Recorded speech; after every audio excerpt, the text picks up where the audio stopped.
This is SouthFlorida.com Live. Time now 7:21, and as John said earlier, identity thieves are finding new ways to trick you when stealing your information. They're not just going through the old ways of going through your trash and stealing those numbers. They're actually convincing you to hand over all of those numbers you work so hard to protect. So here to share one disturbing trend and some tips to prevent ID theft is Senior Vice President and Director of Security at Ocean Bank, Sergio Piñon. Good morning, Sergio. How are you doing this morning? Good morning. I'm doing well. So, Thank you. You know, John said he was a victim of identity theft. I have been a victim of identity theft, and you too. What happened with your numbers and your account information? Well, in my case, someone got personal information from me from different sources, and they called the bank and posted me, and then they began to open accounts all over the country. Wow. And when I found out, luckily because of the position that I have, the connections and so on and on, we had them all arrested within 3 weeks. But it's something that happens to everyone. Yeah, in my case, someone stole my wallet and then went in and cleaned out my bank account and opened credit cards. It was just a complete nightmare. So you say even in addition to this, you know, new ways, they're finding new ways to steal people's identities. Can you explain some of those to us? Yeah, and one of the ways is social engineering. And this is when they call your home and they post to be a company that you're doing business with. And then they use the number of that company, call your number, and then of course they have some information about you, and then they get you to provide your personal information. So that number shows up on your caller ID at home? Correct. And that is one of the latest schemes that they're doing, yes. And does it work on your cell phone too, or is it just home phones? It can work on the cell phone and any phone, actually. Wow, so you're answering this phone, you're thinking you're talking with the bank or whatever it says on that caller ID, and it's... And you're not, correct. Wow. Yeah, it's now, scary. Something I asked you earlier too about ID theft is, should you put a fraud alert on your account even if you haven't been a victim of identity theft? Well, if you do put a fraud alert, actually it will stay for 3 months there. And that is very good because that means that you will be alerted to any transaction, anyone making any inquiries on you in the credit bureau. After the 3 months, if you do a second notification, then it stays on for 7 years. So actually, it's a good way to really know what is going on, you know, behind the scenes with your accounts and so on and on. So do you recommend it? I would do it.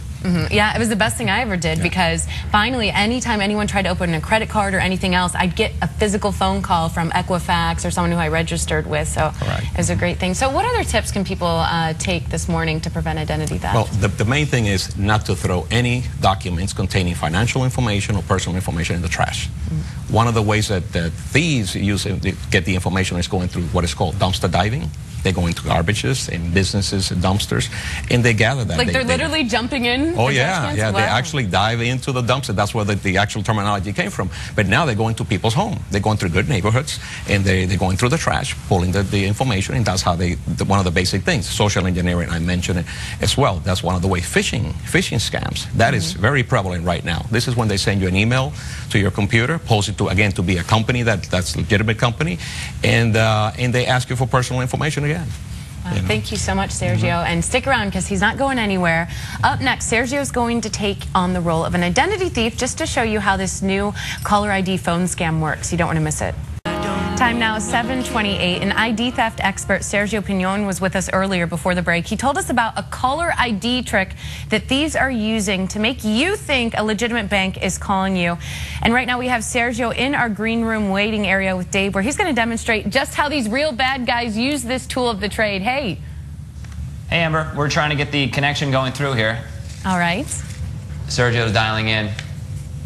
And what's going to be amazing about this, Amber, apparently when he calls, the caller ID is going to say your bank in the control room. I think it's going to say my bank is going to come up on the caller ID. And see, that would spoof me because I really would think my bank was calling if I saw that. Well, sure. My bank has called me before. I'm sure your bank has called you before. Yes, I'm sure everyone's bank has called them, yeah. I got a toaster just last week. Although usually, Dave, I hit ignore when my bank is calling because they're usually collecting a bill. How are we doing, Sergio? Are we patching through? Yeah, we're patching through now, so you should be getting in. All right, so he's patching through. The call should be coming in. Okay. And this is pretty wild. This is actual technology. Are you get it? Yeah. Okay. Hello? Yeah, is this Amber? Oh, my goodness. Is this Sergio? This is Sergio calling you from your bank. And the reason I'm calling you, Amber, is because this morning I saw that you had a transaction at Home Depot, and I wanted to verify that it was you that made a transaction. So if I can please ask you a few security questions, if you provide me just a security number and your date of birth, please. No. Sergio told me I couldn't give those out over the phone. Sergio, this is crazy. You really sound like one of those telemarketers, those bank people. You sound like that little echo in your voice.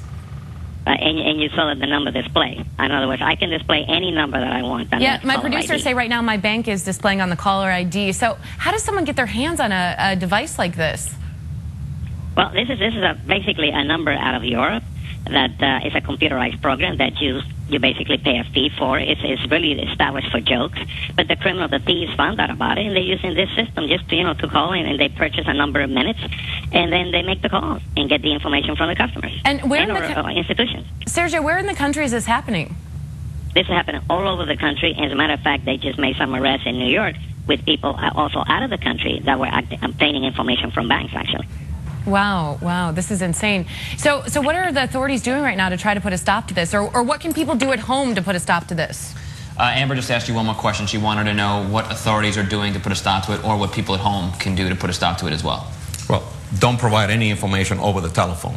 That's the first thing. Any personal information, do not provide it. Make sure you know who you're talking to before you give the information.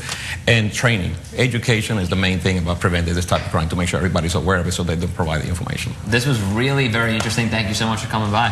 Thank you. Really great stuff. Having me. It was our pleasure. And for more on identity theft, all you have to do is go to our website, southflorida.com. You can just click on the As Seen on the Show link, and we'll give you the information that you need. Hey, what's going on?